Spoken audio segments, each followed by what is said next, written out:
কোন চালু থাকা সামাজিক প্রকল্প বন্ধ হচ্ছে না। কোন সামাজিক চালু থাকা প্রকল্প, এটা আমরা আমাদের কর্মসূচি মানে প্রচারকালীনও বলেছি। কোন চালু থাকা সামাজিক প্রকল্প সে 30 বছর আগের হতে পারে, 10 বছর আগের হতে পারে, কোন সামাজিক প্রকল্প আমরা বন্ধ করছি না। আমরা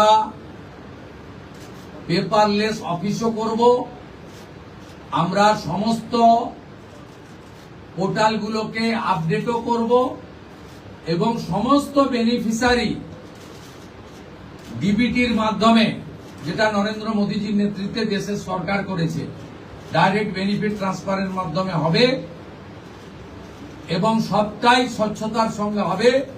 আপনার প্রশ্নের উত্তরে আমি পরিষ্কার বলে দিই, যে স্কিমটার কথা আপনি বলেছেন, আমি শুধু ওই স্কিমটা নয়, চালু থাকা কোন সামাজিক কল্যাণকর কর্মসূচি বন্ধ এই সরকার করছে না, কিন্তু ট্রান্সপারেন্ট স্বচ্ছতার সঙ্গে সেগুলো হবে।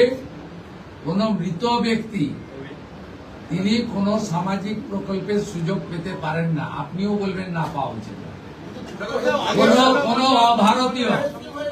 কোন অভারতীয় তিনি ভারতের কোন প্রদেশ বা জাতীয় সরকারের কোন বেনিফিট তার পাওয়া উচিত নয়।